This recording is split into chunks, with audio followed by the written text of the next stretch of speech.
எவ்வளவோ பேச வேண்டும் என்று ஆவலோடு வந்தேன். நெருக்கியதில் நசுக்கியதில் களைப்பாகவும் இருக்கிறது.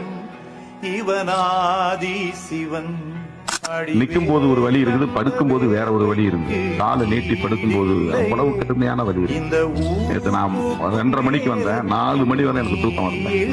வலது காலை இடது கால போட்டு தேய்க்கிறேன், இடது காலை எடுத்து வலது கால போட்டு தேய்க்கிறேன். வலி அப்படி ஒரு வலி. ஏன்னா மணிக்கணக்கில் நின்று பேசுறேன். ஓடிக்கொண்டே இருக்கிற கால்கள் அது. எங்கேயுமே அவர் ஓய்வெடுத்து நான் பார்த்ததில்லை. எங்கேயாவது ஓய்வெடுக்கலாம்னு அவரை கூட்டு போனா கூட ஒரு 2 மணி நேரம் 3 மணி நேரத்துக்கு மேல தாங்காது. உடனே அவருக்கு எதையோ இழந்துட்டது மாதிரி, அல்லது போட்டு இந்த பக்கம் ஒரு 1000 கிலோ 10 பேர், இந்த பக்கம் ஒரு 1000 கிலோ 10 பேர், இந்த பக்கம் ஒரு 1000 கிலோ 10 பேர் போட்டு நெரிக்கிறாங்க.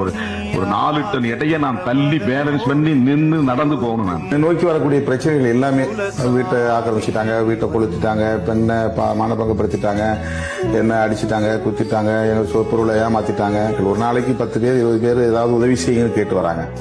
சமூகத்தில் ரொம்ப பாதிக்கப்பட்ட, நாள்தோறும் துன்பங்களையும் துயரங்களையும் சுமந்து கொண்டிருக்கிற மக்களை சந்திக்கிற போது அவர்களிடத்துல நான் சிரிச்சுட்டு இருக்க முடியாது. எனக்கு மட்டும் இல்ல, கட்சியில இருக்கிற எல்லா தோழர்களுக்கும் தொண்டர்களுக்கும் தலைவரா தாண்டி அண்ணனா தான் எல்லாருமே சொல்லுவாங்க. எல்லாத்தையும் கேட்டா அண்ணன் சொல்லுவாங்க. மற்ற கட்சியில எப்படின்னு நாள்தோறும் 20 மணி நேரம் பார்வையாளர்களை சந்திக்கிற ஒரே ஆள் நான் மட்டும்தான். கை தட்டுவதற்காக சொல்லவில்லை, என் மீது கருணை காட்டுவீர்கள் என்று சொல்லுகிறேன்.